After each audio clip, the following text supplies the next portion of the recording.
Doctor, మీరు చేస్తున్న ప్రయోగం బెడిసికొట్టేలాగా ఏమిటంటున్నారు రావు గారు మీరు?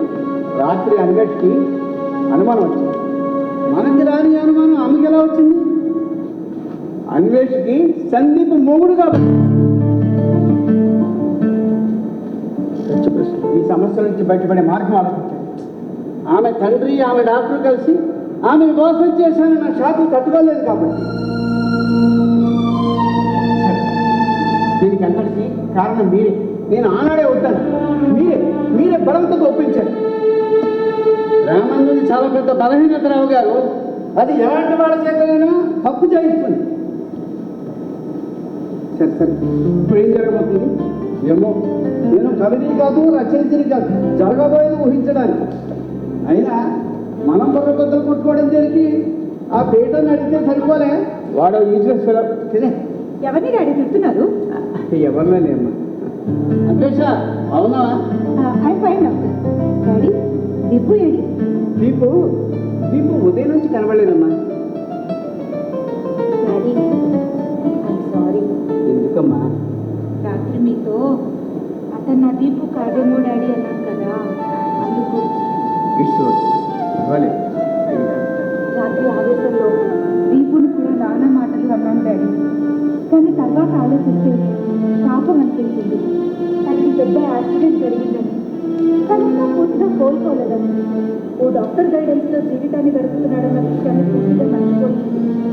అన్నరాని మాటలు అన్నాను. పర్వాలేదమ్మా, ఇంకే అన్నవులే. ఆ దీపుకి అలాంటి ఫీలింగ్స్ ఏమి ఉండవు. డాక్టర్, దీపు అంటే నాకు ప్రేమ కాబట్టి తనకు అలాంటి ఫీలింగ్స్ ఉండవు అంటున్నాను, అంతేనా? రావు గారు అంతే అంతే అంతే అంతే. డాడీ ఇక మీద ఎప్పుడూ అలా మాట్లాడను. నా దీపుని నేను జాగ్రత్తగా చూసుకుంటాను, కంటికి రెక్కలా కాపాడుకుంటాను. అయినా భార్యని కళ్ళలో పెట్టుకుని చూసుకోవడానికి నేనంటే మధ్యలో ఈ పెట్టలు ఎందుకు? అమ్మో, పేరు ఉండాలమ్మా. ఉండాలి తప్పదు. డాడీ దీపు నడిగే నేను లేను. మా ఇద్దరిది ఒకే ప్రాణం, ఒకే ప్రపంచం. అసలు వీళ్ళకి మా ఇద్దరి మధ్యలో పని ఏంటి? డాక్టర్, అన్వేష్ ఏదో అడుగుతుంది, ఆన్సర్ చెప్పండి. ఆ ప్రశ్నకి జవాబు నేను కాదు, పీటర్ చెప్పాలి. పీటర్ ఎక్కడ తెచ్చాడు? ఇక్కడే తెచ్చాడు. దీపు ఎక్కడికి వెళ్ళిపోయావు? నేనే పని మీద బయట తీసుకుని వెళ్ళానమ్మా. మిస్టర్ పీటర్, ఇక మీదట నా పర్మిషన్ లేకుండా నా దీపుని ఎక్కడికి తీసుకెళ్ళకండి. ఓకే అలాగే. నీతో విషయాలు మాట్లాడుకోవాలి, మళ్ళీ నిన్ను నా దీపుగా మార్చుకోవాలి. ఎక్కడికమ్మా? సరిపో ఓ చోటికి. మీకు చెప్పాలా? చెప్పాలమ్మా. ఎందుకు చెప్పాలి? కొన్ని ఇబ్బందులు ఉన్నాయి అందుకు. అవన్నీ నాకు తెలియదు. నేను నా దీపుతో ఏకాంతంగా ఎన్నో విషయాలు మాట్లాడుకోవాలి. Peter, it's your problem. ఇందులో ప్రాబ్లం ఏముంది డాడీ? ఇందులో ప్రాబ్లం ఏమీ లేదు. మీ ఇద్దరు ఏకాంతంగా ఇక్కడే మాట్లాడుకోండి. We will leave this place. ఏ రావు గారు? ఓకే నాకు కూడా వేరే పని వస్తా. డాక్టర్ గారు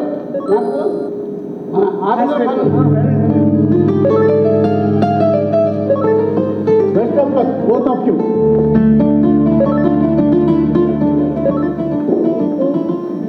సారీ. రాత్రి నీతో నువ్వు నా దీపువి కాదు అన్నాను కదా, అందుకు. నీకు పెద్ద ప్రమాదం జరిగిందని, నీ జ్ఞాపక శక్తి దెబ్బతిందని, నువ్వు కోలుకోవడానికి ఇంకా కొంచెం టైం పడుతుందని ఎందుకో ఆ క్షణం నేను మర్చిపోయాను. నా మతి ముందు నువ్వు మర్చిపోవడం చాలా చిన్న విషయం. It's okay. నాకు అందుకే నువ్వంటే చాలా ఇష్టం. నీకు ఎదుటి మనిషిని అర్థం చేసుకుంటావు, అందుకు. నువ్వు నా కళ్ళలో గులాబీ పువ్వు పెట్టలేకపోయావు. పర్వాలేదు, ఐ కెన్ వెయిట్. అప్పట్లోలా ఊపిరాడినంత నీలో నన్ను బంధించలేకపోయావు.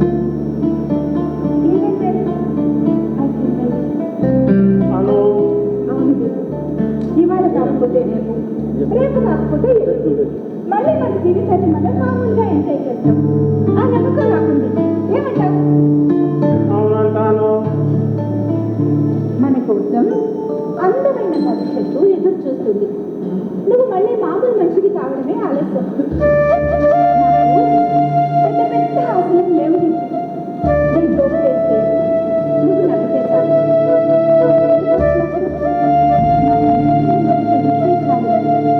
లోకం చీకటి నాకు కనిపించిన నా చేయి పట్టుకొని నువ్వు నడిపిస్తే నాకు అదే చాలు.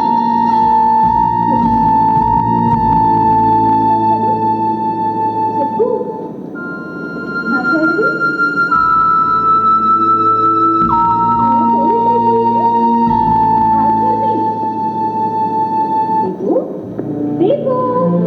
క్షమించండి ma'am, I can't answer your question. మళ్ళీ మ్యామ్ ఏంటి కొత్తగా? రాను కూడా ఇలాంటి ఒకసారి మ్యామ్ అన్నాను. అసలు ఏమైంది నీకు?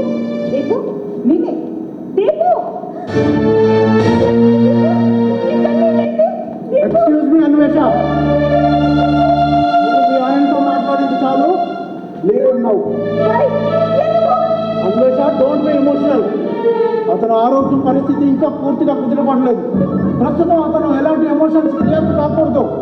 So please leave him. Anvesha please.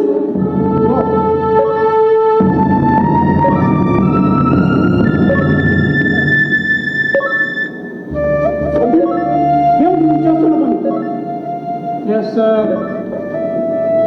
నా కమర్స్ ప్రకారం నడుచుకోవాలని చెప్పాను తప్ప డిస్కస్ చేయకూడదు. ఆ అమ్మాయి అన్న ప్రతి దానికి ఎస్ అని నేను కమెంట్స్ ఇస్తూనే ఉన్నాను. నువ్వు ఎందుకు చేయటం లేదు? పైగా ఆ పన్నీళ్ళు ఏమిటి, డ్రామా ఏమిటి? హలో నిన్నే, నువ్వు నా కమెంట్స్ ఎందుకు ఫాలో అవడం లేదు? స్వతంత్రంగా ఎందుకు ఆలోచిస్తున్నావు? ఏమో, నాకేం తెలియడం లేదు. నేను ఇదంతా చేయాలని చేయడం లేదు, అలా జరిగిపోతుంది. సందీప్, నిజం చెప్తున్నావా? నేను కాకుండా కంపెనీ నుంచి కానీ హెడ్ క్వార్టర్ నుంచి కానీ ఇంకెవరైనా కమెంట్స్ ఇస్తున్నారా నీకు? లేదు, నేను పూర్తిగా మీ కమెంట్స్ ద్వారానే ప్రవర్తిస్తున్నాను. బట్ అలా ఎందుకు జరిగిందో, ఈ కన్నీళ్ళు ఎందుకు వచ్చాయో నాకు తెలియదు. వెళ్ళి రెస్ట్ తీసుకో. వెళ్ళు. Yes sir.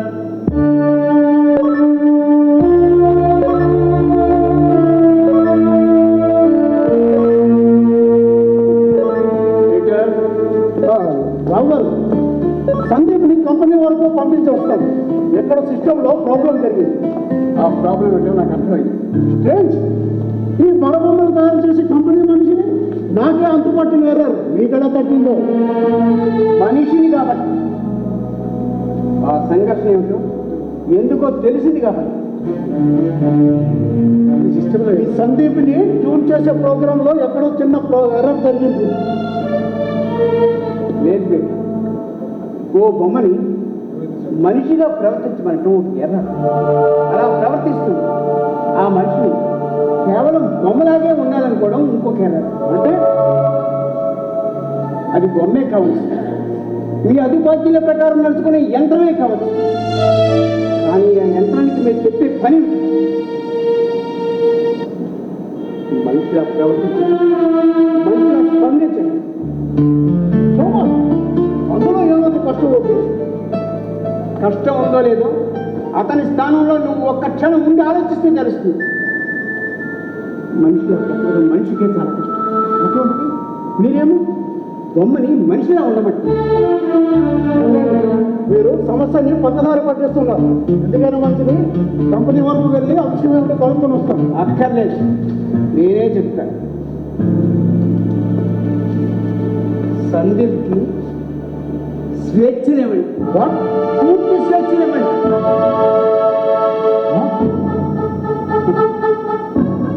తనకు తని నిర్ణయాలు తీసుకునేలా, తనకు తనే ప్రవర్తించేలాగా, తనకు తనే నీ యాక్చువల్గా అతను నీ కమెంట్స్కి అతను తలపకుండా తనకు తనే స్వతంత్రంగా ప్రవర్తించేలాగా మార్చాలి. ఏం కుదురుతుంది. అలా చేయాలంటే సందీప్కి ఫ్రీడమ్, ఫీలింగ్స్, ఎమోషన్స్ పూర్తిగా ఇవ్వాలి. దానివలన చాలా శక్తి ఖర్చు అవుతుంది. బ్యాటరీస్ కూడా ఎక్కువ వాడాల్సి వస్తుంది. పైగా ఇంకో ప్రమాదం కూడా ఉంది. ఏమిటి ఆ బొమ్మకి ఎమోషన్? సందీప్కి అలా ఫీలింగ్స్ ఎమోషన్స్ ఇవ్వటం వల్ల రేపు పొద్దున్న మన మాట వినకపోవచ్చు. ఇలాంటివి ఉంచితే కొన్నాళ్ళకి మీకు సందీప్ మాట వినకపోవచ్చు. అది కూడా జరిగే అవకాశం ఉంది. ఎన్నో నేను కంపెనీ వాళ్ళకి ఇన్ఫార్మ్ చేసి కానీ ఏ నిర్ణయం తీసుకోలేదు. వస్తాను. ఎక్కడికి? ఈ సందీప్ వల్ల పగలు నిద్ర, రాత్రి రెస్ట్, నాకు మొత్తం అన్ని కనువయ్యి. I need some rest.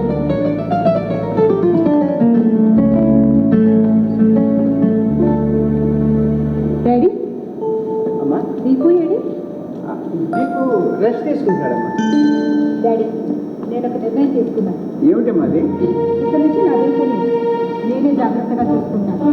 తను మళ్ళీ మామూలు మనిషి అయ్యేలాగా నేనే దగ్గరుండి జాగ్రత్తగా చూసుకుంటాను. అలాగేనమ్మా. ఎవరు వస్తున్నారు చెప్పు. మీరు ఆ పీటర్ని పంపించేది. అలాగే పంపించండి. కొన్నాను. నేను ఆగలేను డాడీ. ఆ పీటర్ వల్ల మా ఇద్దరికి చాలా డిస్టర్బెన్స్గా ఉంటుంది. అర్థమైందమ్మా. ఓకే, కానీ సందీప్ ఆరోగ్యానికి పీట ఉండాల్సిన అవసరం ఉంది. కొన్నాళ్ళు సందీప్ ఆరోగ్యం బాగుంటుంది, అప్పుడు పంపించే తప్పేంటి? మీకు అర్థం కావడం లేదు డాడీ. ఆ పీటర్ వల్ల మా ఇద్దరికి చాలా డిస్టర్బెన్స్గా ఉంటుంది. నా దీపు మెకానికల్ గాను ఫార్మల్ గాను ప్రవర్తిస్తున్నాడు. దీపు మాట్లాడినా ఏం చేసినా ఏంటో అంత యాంత్రికంగా అనిపిస్తుంది. డాడీ, మీకు అలా అనిపించడం లేదు? నాకు అలాగ అనిపించలేదు. సందీప్ చాలా సహజంగా ప్రవర్తిస్తున్నాడు. లేదు డాడీ, సందీప్ ప్రవర్తనలో ఏదో కృత్రిమత్వం దాగుంది.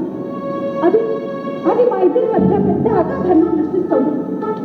అలా జరగకుండా ఉండాలంటే నా సంసారంలో ఈ పీటర్ జోక్యం ఉండకూడదు.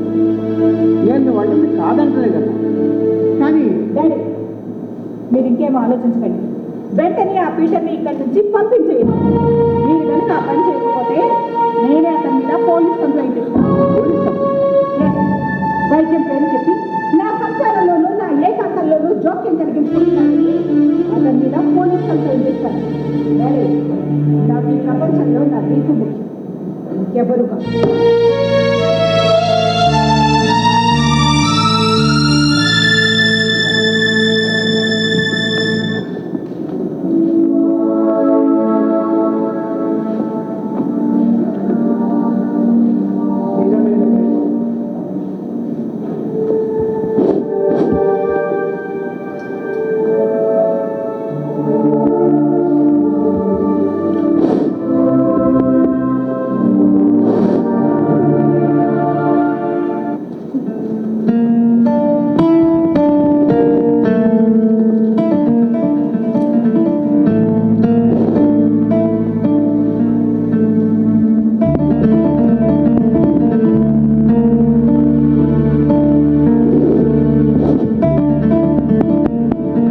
నిజమైన ప్రేమ, వికాసైన అనురాగం ఈ ప్రపంచంలో చాలా అరుదుగా దొరికే పదార్థాలు.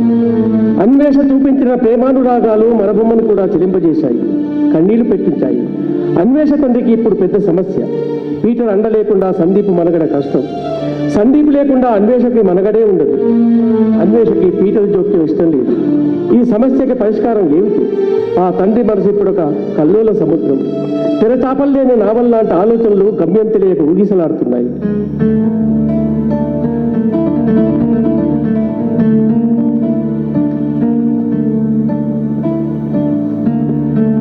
అవుగారు, అనవసరంగా సమస్యను కొని తెచ్చుకున్నామేమో అనిపిస్తుంది. మనం అనకండి, మీరే సమస్యని సృష్టించారు. ఎన్నో వ్యాపారాలు చేశారు, కోట్లు సంపాదించారు. సమస్య పుట్టకముందే దాని పరిష్కారం నా ల్యాప్టాప్ కంప్యూటర్లో ఉండేది. అలాంటి నా కూతురు విషయంలో తెలిసి సమస్యని ఇంట్లో తెచ్చిపెట్టుకున్నాను. రామాన్నది చాలా పెద్ద బలహీనత రావు గారు. అది ఎలాంటి వాళ్ళ చేతులైనా తప్పు చేయిస్తుంది. ఇప్పుడు మనం ఆలోచించాల్సిన విషయం గతం కాదు, రేపు. ఇంతకీ ఆ పీటర్ ఏడి? ఆ పీటర్ ఇక్కడే ఉన్నాను. వెల్కమ్. ఎందుకంత పెట్టుకారు? ఈ పొరపాటులో మన ముగ్గురిది సమానమైన భాగం ఉందని మర్చిపోకండి.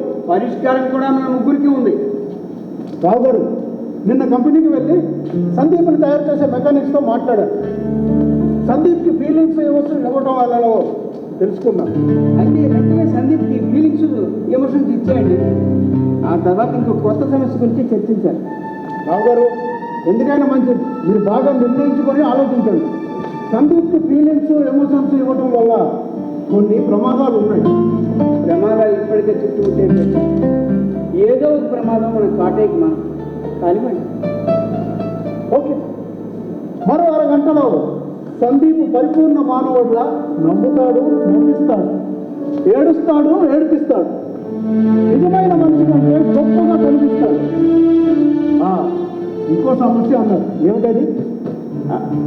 ఏం లేదు, అదే ఇక్కడ మీరు ఉండడం మా అన్వేషణకి ఇష్టం లేదు.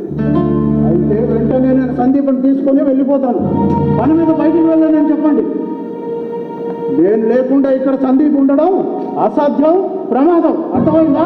పీటర్, మీరు తనకి తన భర్తకి మధ్యన అడ్డుగోడలా ఉంటున్నారండి. చిన్న చిన్న విషయాలకి వాళ్ళ సంసారంలో జోక్యం చేసుకుంటున్నారండి. అన్వేషణ ఫీల్ అవుతుంది. మీరు తక్షణం పంపించకపోతే మీ మీద పోలీస్ కంప్లైంట్ ఇస్తాను. వాట్? Oh my God! ఈ దారుణం. ఉపకారానికి పోతే అపకారం జరగడం అంటే ఇదే. మిస్టర్ రావ్, ఈ ఆలోచన నాది, ఈ సృష్టి నాది. ఆ మాటకు వస్తే ఈ సందీప్ అనే మరొక మా కంపెనీ ఆస్తి. పీటర్, ఇక్కడ సమస్య హక్కులది కాదు. అన్వేష్ అనే ఒక అమాయకురాలి హృదయాన్ని ఇప్పటికే ఆమె భావాలతో అనుభవాలతో చాలా చలిగట్లం. ఇంకొద్దు పీటర్, ఇంకొద్దు ప్లీజ్. ఈ దొంగటి ఇంకొద్దు. అంటే నిజం చెప్పేశారా? చెప్పలేదు, చెప్పను కూడా. రావు గారి బాధ అంతా ఒకటే పీటర్. ఆమె భర్త గారు తెచ్చిన మరో బొమ్మని ప్రవేశపెట్టాం. కానీ ఆ బొమ్మ వల్ల ఆమె భర్త చచ్చిపోయాడన్న షాక్ నుంచి కాపాడగలదు. ఆమెకు భర్త బతిగా ఉన్నాడన్న అనుభూతిని, ఆనందాన్ని ఇవ్వలేకపోయింది. పిచ్చి పిచ్చిగా మాట్లాడుకు డాక్టర్. ఆ రోజు మీరు అడిగింది ఏమిటి, నేను ఇస్తానని తెలుసు. ఆమె భర్త బతుకున్నాడని ఒక భ్రమ, ఒక బొమ్మ అనుభూతుల్ని ఎప్పటికీ ఇవ్వలేదు. ఈ పాటికి అలా ఇవ్వగలిగితే ఈ ప్రపంచం వేరే విధంగా ఉండేది. నిజమే పెట్టాను, నువ్వు చెప్పింది కరెక్టే, నేను ఒప్పుకుంటాను. కానీ ఈ విషయాన్ని మా అన్వేషణ చెప్పగలవా? చెప్తే ఆమె కట్టుకుంటుందా? రావు గారు, పుత్రికా వాత్సల్యం మీ కళ్ళు కప్పేసింది. ఆ రోజు ఆ అబద్ధం, ఈ రోజు ఈ నిజం. మీరు ఒకటి కాదు, రెండు పొరపాటు చేశారు. నిజమే, నేను పొరపాటు చేశాను. నేను ఆ రోజు వద్దంటే మీరే బలవంతంగా నా చేతి ఒప్పించారు. బిజినెస్ మ్యాన్ తన వస్తువులు అమ్ముకోవడానికి 1,90,000 చెబుతాడు. మీరు ఆ వ్యాపారస్తులే కదా. ఈ విషయం మీకు విడమర్చి చెప్పనక్కర్లేదనుకున్నాను. అయినా నేను ఆనవాడు అనుకోలేదు. ఇలా నన్ను తప్పుకోమంటారు. ఓకే, ఎనీహౌ, మీరు అనుకున్నట్టే సందీప్కి పూర్తిగా ఫ్రీడమ్, ఫీలింగ్స్, ఎమోషన్స్ ఇచ్చేస్తాను. బట్ నేను ఇక్కడ ఉండక తప్పదు. మళ్ళీ అదే మాట. రావు గారు, సందీప్ అనే మరొకమ్మ అందంగా ఆడాలన్నా, మీ అమ్మాయి అచ్చట్లు ముచ్చట్లు తీర్చాలన్నా దానికి మెయింటెనెన్స్ అవసరం. సరైన సమయంలో బ్యాటరీస్ మార్చాలి. ఇలా చాలా పనులు ఉన్నాయి. రావు గారు, మీరు మీ అమ్మాయిని ఎలా కన్విన్స్ చేసుకుంటారో నాకు తెలియదు. బట్ నేను సందీప్ దగ్గరలో ఉండకపోతే సందీపే ఉండడు.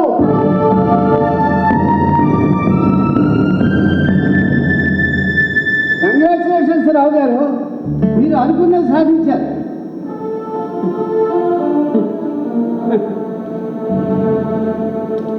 డాక్టర్, యుద్ధం గెలిచిన విషయాలు అంటే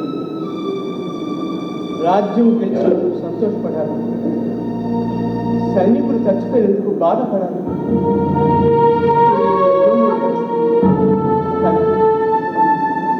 Let's see what happens.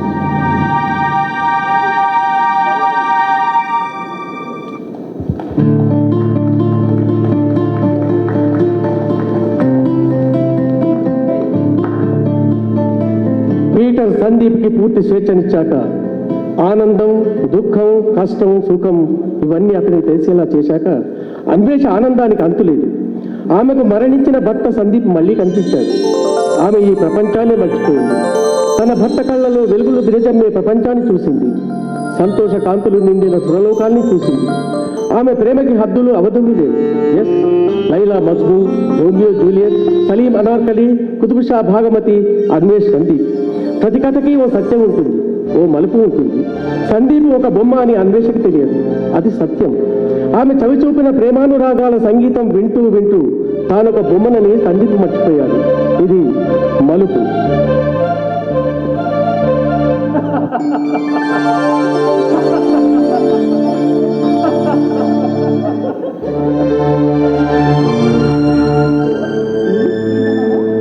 మా ఫ్రెండ్ రచన వాళ్ళ ఇంటికి వెళ్ళాం. అక్కడ మా ఫ్రెండ్ నిన్ను భోజనం చేయమంటే అలా పారిపోయావేంటి? నేను భోజనం చేయలేను కాబట్టి. చేస్తే ఏమవుతుంది? ఏమో, పీటర్ని అడగాలి. అబ్బా, ప్రతిదానికి పీటర్ని అడగాలా? సర్లే, ఇప్పుడు నువ్వు నా కళ్ళెదురుగానే ఉంటున్నావు, మళ్ళీ నా దీపులా మారిపోయావు. నాకంతే చాలు. మిగతా విషయాల గురించి తర్వాత ఆలోచించుకుందాం. అను, నేను నిన్న ఒక మాట అడగాలనుకుంటున్నాను. ఏమనుకోగా? అనుకుంటాను. మాట అడగాలి అన్నందుకు కాదు, ఇలా అడిగినందుకు. ఎందుకు దీపు నా నుండి నిన్ను వేరు చేసుకొని మాట్లాడతావు? నువ్వు నేను వేరు వేరు కాదు దీపు, మనిద్దరం ఒక్కటి. We are one. సర్లే, ఇంతకేంటది? నువ్వు నన్ను విడిచిపెట్టి కొన్నాళ్ళు ఉండాల్సి రావచ్చు. ఎందుకు? నాకు యూరోప్లో కొన్ని పనులు ఉన్నాయి.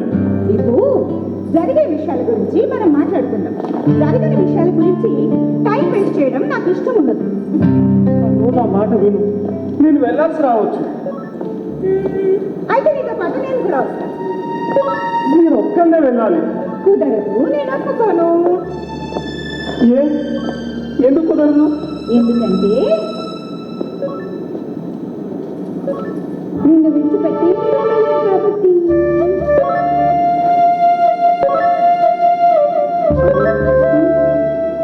నువ్వేం చిన్నపిల్లలు కావు. చిన్నపిల్లని కాదు దీపు, కానీ ఆడపిల్లని. అను, అవును దీపు. ఆడపిల్లల గురించి నీకు తెలీదు. చిన్నప్పుడు తండ్రితో అనుబంధాన్ని పెంచుకుంటారు, పెళ్ళయ్యాక భర్తతో అనుబంధాన్ని పెంచుకుంటారు. కొంతమంది అమ్మాయిలు వేరుగా ఉంటారేమో, కానీ మెజారిటీ అమ్మాయిలు మాత్రం నా అలాగే ఉంటారు. అను, ఒకవేళ నువ్వు నన్ను విడిచిపెట్టి, ఐ మీన్ నేను లేకుండా. సిగ్గుగా మాట్లాడుతూ దీపు, నువ్వు లేకుండా నేను లేను.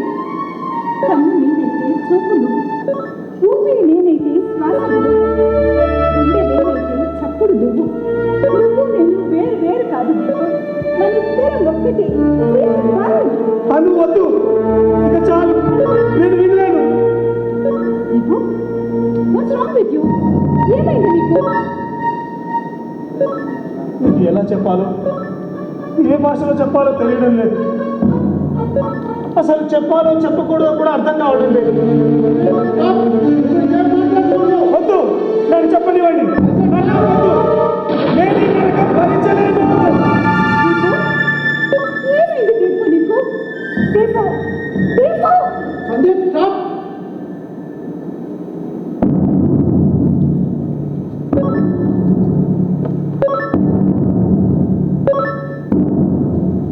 నేను మీ దీపుని కాను మ్యామ్.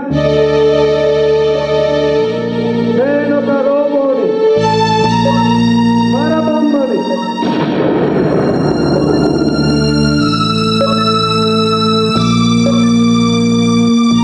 నాకు ప్రాణం లేదు, హృదయం లేదు, ప్రవర్తన లేదు. నేనొక యంత్రాన్ని.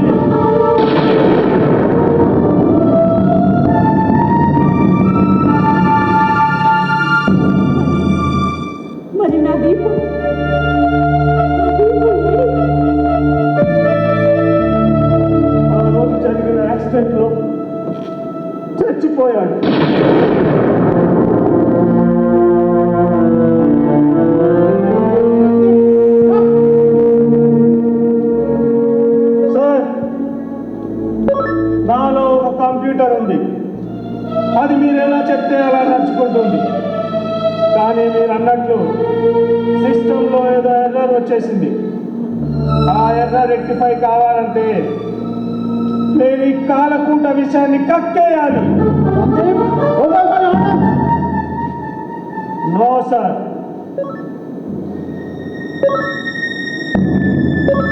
మ్యామ్, మీ భర్త చనిపోయాడన్న విషయం తెలిస్తే మీరు దక్కరని, ఆ షాక్ లో చచ్చిపోతారేమో అన్న భయంతో ఎంతో డబ్బు ఖర్చు పెట్టి నన్ను తయారు చేశారు. మీ భర్తగా మీ జీవితంలోకి ప్రవేశపెట్టారు. ఒక మరబొమ్మలా వీళ్ళు ఎలా చెప్తే అలా వినాలి, విన్నాను. కానీ మీ ప్రేమ, మీ అనురాగం చూశాక ఈ అబద్ధము మనుగడ నాకు ఇబ్బందిగా మారింది. మీరెంతగానో ప్రేమించే తీపుగా నేను ఇక్కడ నటించలేను మేడం, నటించలేను.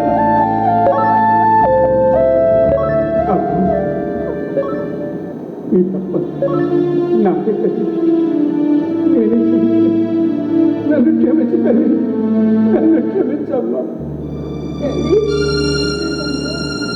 నన్ను ఎందుకు మోసం చేశారు డాడీ? అబద్ధం అంటే అయిష్టత ఏర్పడేలా నన్ను పెంచిన మీరే ఇంత పెద్ద అబద్ధాన్ని ఎలా చెప్పగలిగారు డాడీ? నా చిన్నప్పుడు విమానం బొమ్మ కావాలి డాడీ అని అడిగితే నిజంగా విమానం ఎక్కించి ప్రపంచం మొత్తం తిప్పి చూపించారు. ఊహ తెలియని వయసులోనే ఊహల్లో నన్ను బతుకనివ్వని మీరు ఇప్పుడు నేను భ్రమలో బతుకుతానని ఎలా అనుకున్నారు? నేను ప్రేమించింది దీపు అనే మనిషిని, దీపు అనే పేరుని కాదు.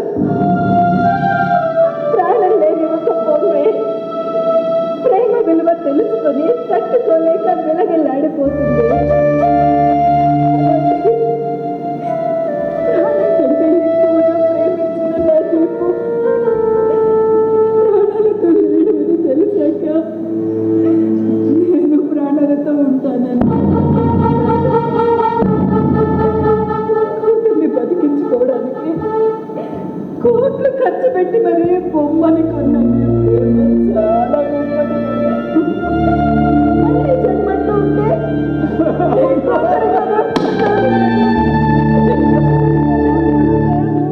అను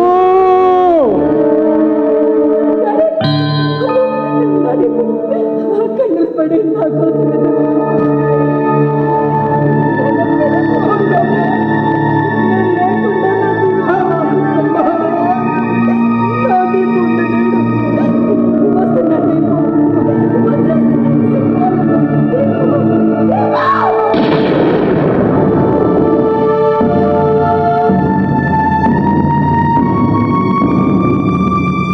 నా కోసం ఓ బొమ్మ అయి ఉంటే నన్ను ధిక్కరిస్తావా? నా మాట వినకుండా నిన్ను నేను నన్నేం చేయనక్కర్లేదు సార్.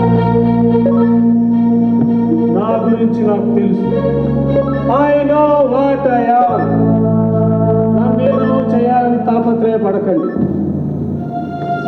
ఈ బొమ్మ ఇంకా ఆడదు. సిస్టంలో ఎర్రర్ వచ్చేసింది. మీరు ఫీడ్ చేసే డేటాకి, మీరు ఇచ్చే కమాండ్స్కి రెస్పాండ్ కాదు.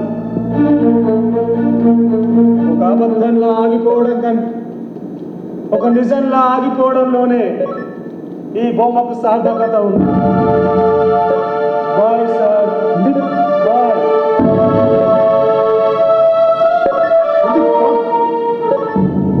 కూలిపోయే ముందు మీకు థ్యాంక్స్ చెప్పకపోతే నేను తప్పు చేసిన వాడిని అవుతాను. సందీప్ స్టాప్ అయ్యి సార్.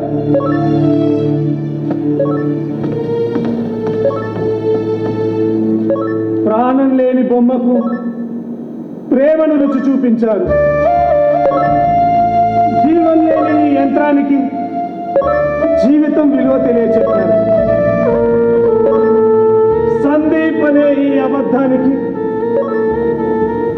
ప్రేమ అనే నిజాన్ని తెలుసుకునే అవకాశాన్ని కల్పించారు.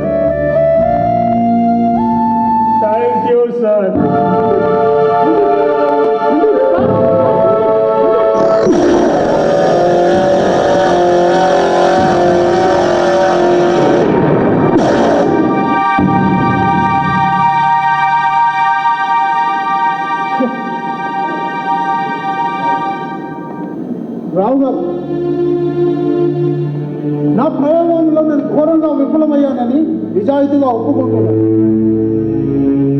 మనుషులకి బొమ్మలకి మధ్య భగవంతుడు స్పష్టమైన గీత గీశాడు.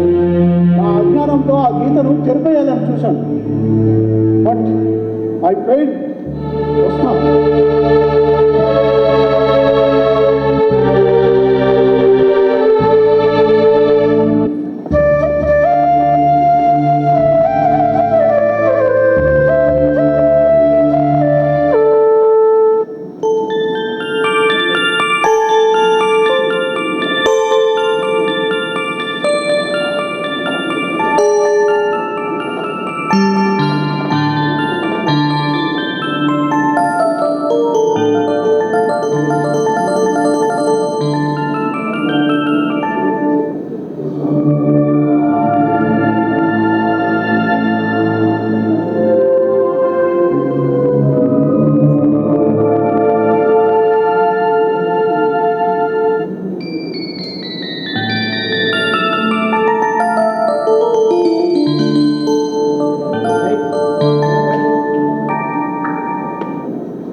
దాదాపు 20 ఏళ్ల క్రితం రాసిన ఈ నాటకానికి ఈరోజు కూడా సబ్జెక్టు కొత్తగానే ఉంటుంది.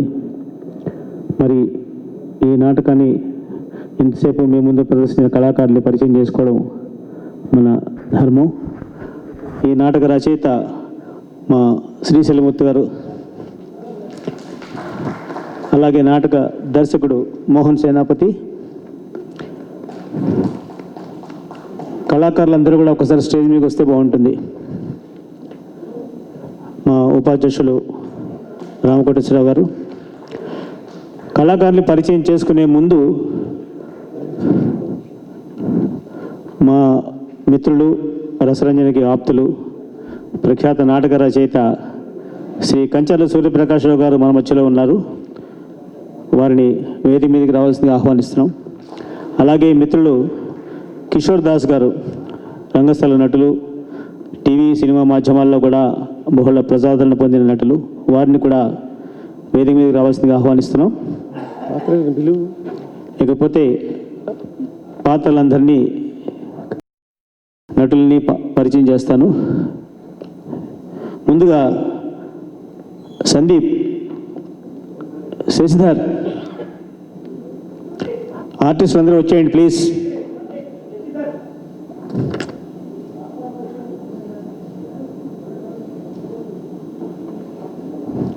శశిధర్,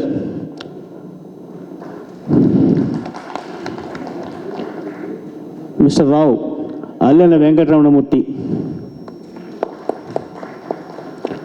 డాక్టర్ బాచి డొక్కా, పీటర్ కేకే రెడ్డి, అన్వేష, రామ్ జగన్ ఉన్నారు, డాక్టర్ శ్రీజ సాదినేని, రామ్ జగన్, రామ్ జగన్, అలాగే మరొక మంచి నటులు, టీవీ సినిమా మాధ్యమాల్లో ప్రజాదరణ పొందిన నటులు రామ్ జగన్ గారు. వారిని వేదిక మీద రావాల్సిందిగా కోరుకుంటున్నాం. అలాగే ఈ నాటకానికి అన్వేష, శ్రీజ. ఈ నాటకానికి సంగీతం సమకూర్చింది సురభి నాగరాజ్. ఒకసారి లేమ్మా వచ్చి. ఆహార్యం బివి రావు గారు. రంగాలంకరణ రంగోద్దీపనం సురభి ఉమాశంకర్ బృందం. ముందుగా కళాకారుల పరిచయం అయింది. వాళ్ళందరినీ ఆశీర్వదించమని వారి వారి అభిప్రాయాలు చెప్పమని అతిథుల్ని కోరుకుంటున్నాం. ముందుగా సూర్యప్రకాష్ రావు గారు.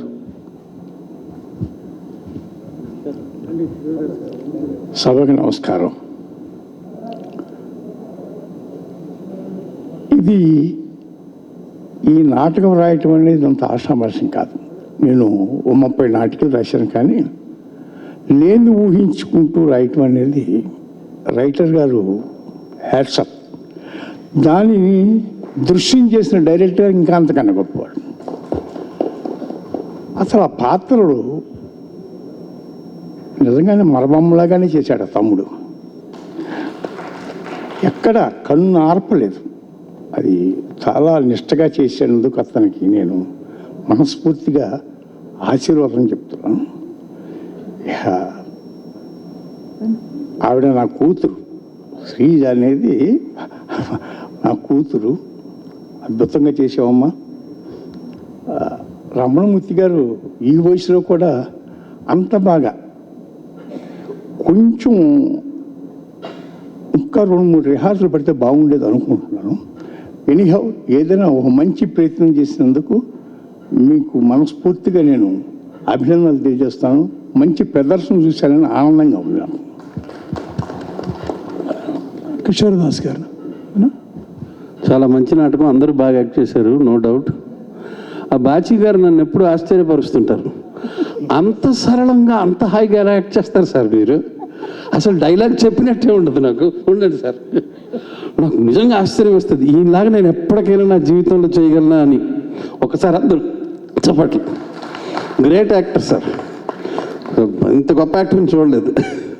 మాట్లాడచ్చు. రామ్ జగన్ గారు. అందరికీ నమస్కారం అండి. నాకు నాటకాలు చూడటం చాలా ఇష్టం, బట్ ఎక్స్పీరియన్స్ తక్కువ. స్టేజ్ ఎక్స్పీరియన్స్ నాకు చాలా తక్కువ.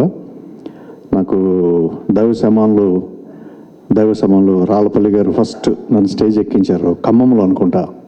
అండ్ దాని తర్వాత ఇక్కడ కూడా చేశాను, రవీంద్ర భారతిలో. I really inspire. స్టేజ్ మీద చాలా గొప్ప ప్రక్రియ కాదు అసలు. దీని నుంచి నటన పుట్టిందే, నాటకం నుంచి, స్టేజ్ నుంచి. చాలా కష్టం. సీరియల్స్, సినిమాలు అనుకోండి, ఇప్పుడు సీరియల్స్ అయితే మోస్ట్ ఆఫ్ ది టైం ఎక్కువ సీరియల్స్ చేస్తూ ఉన్నాను. పక్క నుంచి డైలాగ్ చెప్పడం, అర్థం చేసుకోకుండా చెప్పడం, ఆకలింపు చేసుకోకుండా డైలాగ్ చెప్పడం కొత్తగా నేర్చుకోవాలి ఇప్పుడు సీరియల్స్లో జరుగుతున్న విషయం. So very most pathetic thing. But stage అలా కాదు, ప్రాక్టీస్ చేయాలి, ఆకలింపు చేసుకోవాలి, జీవించాలి. Wonderful stage thing. అండ్ మన తెలుగులో కంటే కూడా మరాఠీలో చాలా గొప్ప నాటకాలు జరుగుతున్నాయి. బోలంత ఎంకరేజ్మెంట్ దొరుకుతుంది అక్కడ. మోస్ట్ ఎక్స్పెన్సివ్ థింగ్ కూడా. లైక్ మనం సినిమాలకి 500, 400, 300, 200 పెట్టుకుని టికెట్లు కొనుక్కుని వెళ్తున్నాం. బట్ ఇలా ఖాళీగా ఉండటం కొంచెం బాధాకరంగా ఉంది. ఎంకరేజ్ చేద్దాం, గొప్ప నాటకాలని, మంచి నాటకాలని మేము ఎంకరేజ్ చేద్దాం. ఐఎమ్ వెరీ ఫార్చునేట్ ఈరోజు ఉండటం చాలా సంతోషంగా ఫీల్ అవుతున్నాం. ఎస్పెషల్లీ ఆర్టిస్టులందరికీ ఈ అభినందనలు. చాలా ఎక్స్ట్రాడినరీగా పర్ఫామ్ చేశారు. అండ్ అన్వేష గారు అండ్ ఎస్పెషల్లీ రమణమూర్తి గారి గురించే నేను యాక్చువల్గా వచ్చాను ఇక్కడికి. ఆయన మంచి నాటకం ఉంటే నాకు ఫోన్ చేస్తూ ఉంటారు. మా స్నేహబంధం అలాంటిది, మాట్లాడుకుంటూ ఉంటాం మధ్యలో. ఎస్పెషల్లీ కంగ్రాచులేటివ్ దీపు, మీకు Sandeep. I don't know your original name. ఏండి? శశిధర్ గారు చాలా బాగా చేశారు. మరి ఎంత ప్రాక్టీస్ చేశారో తెలియదు, కానీ మీరు కన్ను రెప్ప కొట్టకుండా పర్ఫామ్ చేశారు. చాలా యాజ్ ఇట్ ఈజ్ చాలా దించి పడేశారు రోబోని. వెల్ డన్ అందరికీ. ఇంకా మంచి బోల్డ్ అన్ని ప్రదర్శన జరగాలని మనస్ఫూర్తిగా కోరుకుంటున్నాను. I congratulate each and everybody, and including Peter గారు, మీరు అందరూ, ఈచ్ అండ్ ఎవ్రీబడి. కంగ్రాట్స్ అండి రామమూర్తి గారు. Thanks to invite me. All the best. Love you all.